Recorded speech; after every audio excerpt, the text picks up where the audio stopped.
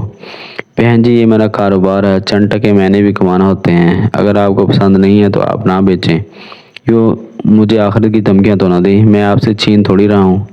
میں نے ایسا تو نہیں کہا بھائی جان، بشریٰ خفیف سی ہو گئی تھی، کی قبر پر لات مارتے کہا، اچھا ٹھیک ہے بہن جی 15 لاکھ دے دوں گا۔ بھائی جان ہم ماں بیٹی کو کوئی اندازہ نہیں ہے، میں کل حاجی صاحب سے معلوم کر کے آپ کو بتا دوں گی۔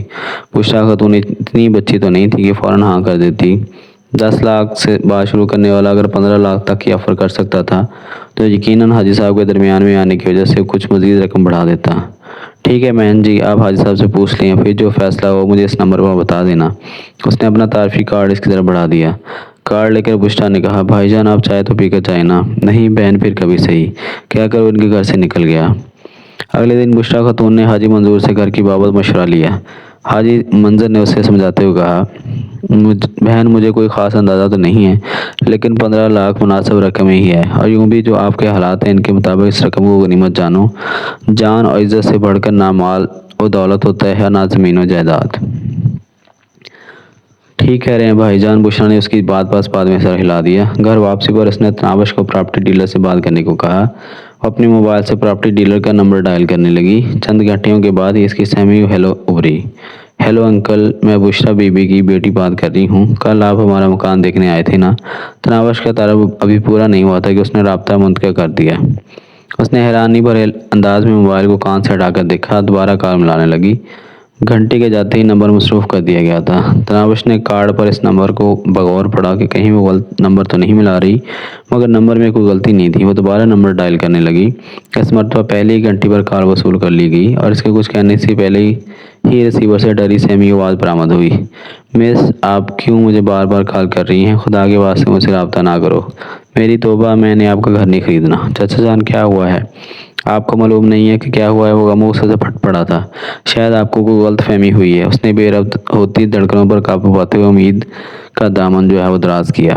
مجھے کوئی غلط فہمی نہیں ہوئی ہے بی بی جی، دلاور شیخ نامی گنڈے کے آدمی نے مجھے مارنے پیٹنے کے ساتھ دھمکیاں بھی دی ہیں کہ اگر میں نے آپ کا گھر خریدا تو وہ مجھے زندہ نہیں چھوڑے گا۔ میں معذرت خواہ ہوں محترمہ، اور امید ہے اب آپ مجھے کال نہیں کریں گی۔ یہ کہتے ہی اس نے رابطہ منقطع کر دیا تھا۔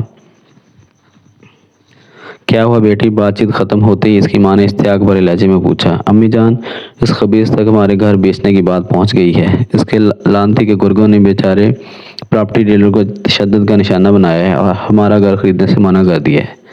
پتہ نہیں اس موذی سے کب جان چھوٹے گی، یا اللہ پاک اس بدبخت کے شر سے میں پناہ دے۔ بشریٰ دونوں ہاتھ اٹھا کر گڑ گڑانے لگی۔ اس کی نظریں ساری دنیاوی ساروں سے ہٹ کر آخری اور یقینی سارے کی طرف اٹھ گئی تھیں۔ اگلے دن اس نے پھر حاجی منظور سے بات کی تھی۔ حاجی منظور کانوں کو ہاتھ لگاتے ہوئے دکھی لہجے میں بولا، میری بہن میں مجبور اور بے بس ہوں۔ اس گنڈے کو یہ معلوم ہو گیا ہے کہ آپ کے لیے پراپرٹی ڈیلر سے میں نے بات کی تھی۔ کل شام کو اس کا ایک آدمی میرے گھر یہ بتانے آیا تھا کہ میری پہلی اور آخری غلطی تھی، اس کے بعد میرے پاس غلطی کی کوئی گنجائش نہیں ہے، اور یہ کہ اگر میں آپ لوگوں کا زیادہ ہی ہمدرد ہوں تو اپنی بیٹی کو دلاور شیخ کے پاس بھیج دوں تاکہ وہ تناوش بیٹی سے دستبردار ہونے کے بارے میں سوچ سکے۔ بشریٰ صرف حاجی منظور نہیں تمام محلے والوں کی مجبوریاں جانتی تھی۔ ہر آدمی پہلے اپنے گھر کا سوچتا ہے، اس کے بعد کسی دوسرے کا نمبر آتا ہے۔ یقیناً اپنے پاؤں کو کاٹنا دوسرے کی برچھا لگنے سے بھی زیادہ اذیت دیتا ہے۔ اس کے دکھ درد سے زیادہ محلے والوں کو اپنے گھر بار، اپنی بہنوں بیٹیوں کی فکر تھی۔ وہ یہ نہیں سوچتے تھے کہ آج اگر بشریٰ خاتون کی بیٹی پر ایک موذی آنکھیں گاڑے بیٹھا تھا تو اگلا نمبر ان کی بہن بیٹی کا بھی آ سکتا تھا۔ جس درندے کو انسانی خون کا چسکا لگ جائے وہ بھرے پڑے گاؤں پر شب خون مارنے سے نہیں چوکتا۔ اس سے بچنے کے لیے گھر کے دروازے بند کر دینا کافی نہیں ہوتا، بلکہ سب کو مل کر اس کا مقابلہ کر کے اسے فنا کر دینے سے مسئلہ حل ہوتا ہے۔ یہاں دلاور جیسے درندے سے بچنے کے لیے تمام اپنے گھروں کی کنڈیاں لگانے پر اکتفا کر رہے تھے۔ بشریٰ خاموشی سے گھر لوٹ آئی۔ اس کا یہ منصوبہ بھی ناکام ہو گیا تھا۔ اس کے بھائی کو مرے ہوئے مہینہ ہونے کو تھا کہ ایک رات